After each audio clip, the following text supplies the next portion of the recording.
But you only need the light when it's burning low. Only miss the sun when it starts to snow. Only know you love her when you let her go. Only know you've been high when you're feeling low. Only hate the road when you're missing home. Only know you love her when you let her go. Hey, how's it going, guys? Flarped here, back with another video. Today I'm going to be hitting you guys with the best $500 gaming PC in September 2015 for your money. So to get things started here, I picked out the AMD FX 6300 3.5 GHz 6-core processor for the CPU of the build, coming in at around $100. This is a really solid CPU with a good price to performance ratio, and it does not have 8 cores, unfortunately. 8 core, an 8350 or an 8320 would be a bit too expensive for this build, but 6 cores is going to do the job just fine. And you're probably thinking, well, AMD cores are a lot weaker than Intel cores. That is true, but an Intel CPU would not be as good for this build, I don't think, because you want to have 6 cores. That way you can have 4 dedicated to gaming while you're playing a game, and if you did choose to record or stream, the extra 2 cores in the CPU would actually really help you out in doing that, because having, the game is only going to be using up 4 cores, so you're going to have about 2 cores extra left over that aren't going to be doing anything, and the extra 2 cores can be put towards some better performance when you're recording or streaming or doing whatever. Also, for rendering, it'll make your rendering speeds a bit faster, as well as photo editing and doing 3D animation and whatnot. Besides, the CPU isn't really all that important for gaming, and the CPU will do the job just fine, and like I said, it'll get the job done well.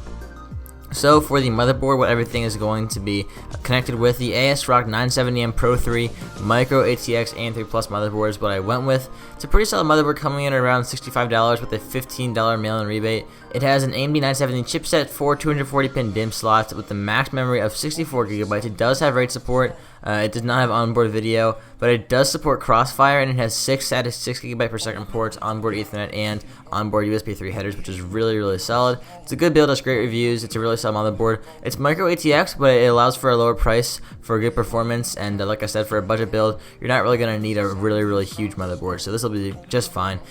For the memory, I went with 2 sticks of 4GB of G-Skill Reptros X Series DDR3 1600 memory for around $50. In the past, you can only fit 4 gigs into a budget build, but now with RAM speeds, RAM prices going down, you can actually fit 8 gigs into a budget build, which is awesome.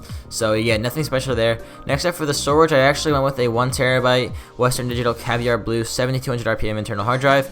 No solid state drive, I could not fit it into this build. I decided to put that extra money towards a video card, because the video card is much more important than an SSD, and with SSD prices dropping all day, every day, you could probably pick one up later on down the line, or if you want to save up an extra $50, you could easily buy one for this build, and that will give you some faster boot times, faster loading times, etc. It'll make the computer a bit smoother, but this is a really fast hard drive on its own, and for $50, 1,000 gigabytes of storage is going to be awesome.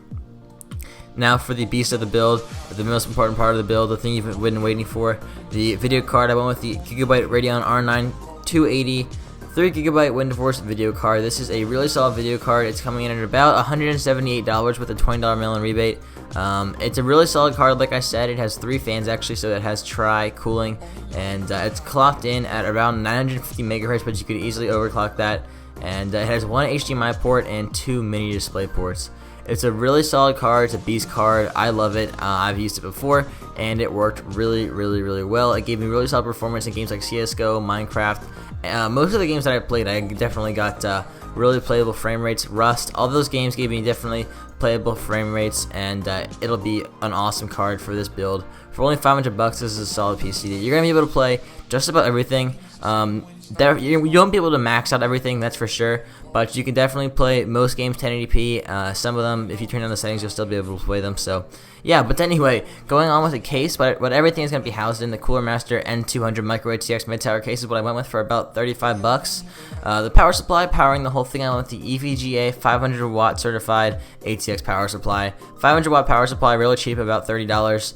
It's going to power your build just fine. Has over 100 positive reviews. Really good card. Really good PSU. And then lastly, the DVD writer. I went with like a standard Samsung SH224DB BEBE DVD and CD writer, coming in at around $20. So that's going to wrap up the build. Total for this build is going to be $508.49. So for $508, you're getting a beast PC that's going to be able to do a lot. It's going to handle a lot. It can record, render, play video games, do all that good stuff for $500. Solid build.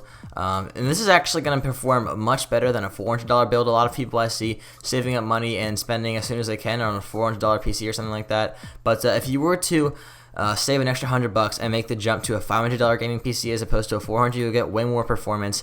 And the same goes for a $600 PC. A $600 PC can do even more than a $500, and every $100 increment that you save up even more, you'll get way more performance out of it. So I would recommend just saving up the extra money and going for the better PC rather than spending your money on some shit budget PC. But if that's what you want to do, it's what you want to do, and this will do the job just fine for that. So hope you guys enjoyed the video, and if you did, smash the like, subscribe, and all that good shit.